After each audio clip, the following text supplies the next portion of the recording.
Demokrasi versus sosialis. Kapitalis versus komunis.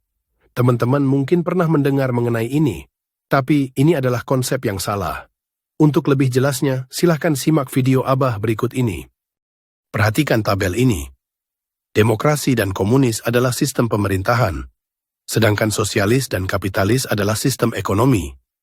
Membandingkan demokrasi dengan sosialis itu tidak nyambung. Seperti membandingkan olahraga dengan seni. Kalau memang perlu dibandingkan, bandingkanlah demokrasi dengan komunis atau kapitalisme dengan sosialisme. Itu baru namanya jeruk lawan jeruk. Sampai di sini muncul pertanyaan berikutnya. Tapi Abah tongseng, negara demokrasi kan selalu kapitalis, dan negara komunis selalu sosialis. Jadi kalau seseorang menyebut sosialis, sudah pasti yang dimaksud adalah komunis. Dan kalau dia menyebut kapitalis, sudah pasti yang dimaksud adalah demokrasi. Disitulah salahnya. Faktanya negara demokrasi tidak selalu kapitalis, dan negara komunis tidak selalu sosialis. Sebelumnya, apa itu kapitalisme dan sosialisme?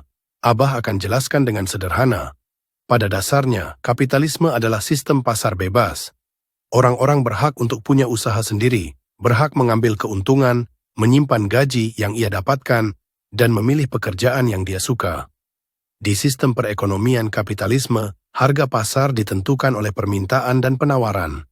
Sedangkan sosialisme adalah kebalikan dari semua itu. Sistem perekonomian sosialisme adalah terpusat di pemerintah. Sebagian besar perusahaan dimiliki oleh pemerintah. Harga di pasar ditentukan oleh pemerintah.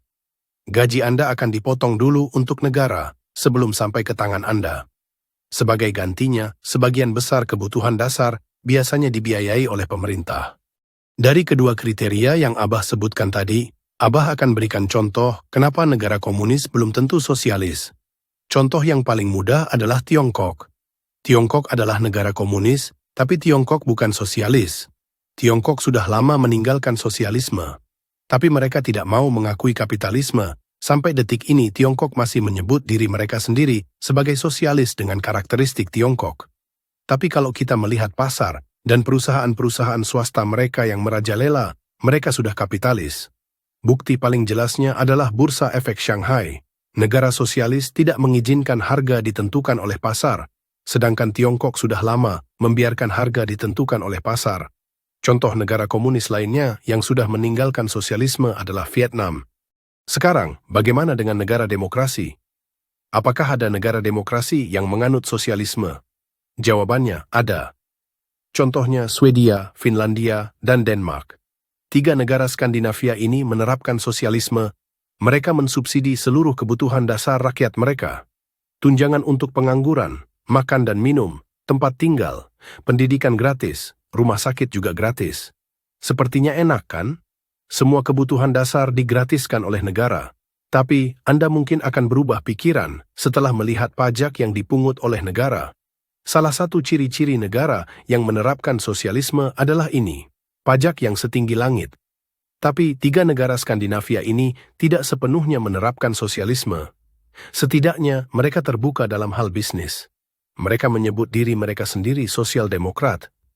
Bicara mengenai kapitalisme dan sosialisme, sebenarnya sebagian besar negara di dunia ini memiliki unsur dari kedua-duanya. Tidak ada lagi yang murni, hanya kadarnya yang berbeda. Contohnya Amerika Serikat. Dulu Amerika adalah negara yang paling anti-sosialisme.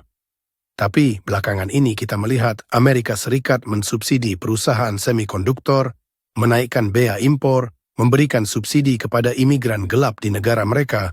Itu semua sebenarnya adalah praktek yang biasanya hanya dilakukan negara sosialis. Dan Indonesia sama saja, kita juga campuran dari keduanya, kapitalis dan sosialis. Untuk saat ini, cukup sampai di sini. Kita akan berjumpa lagi pada topik berikutnya. Terima kasih telah menyimak.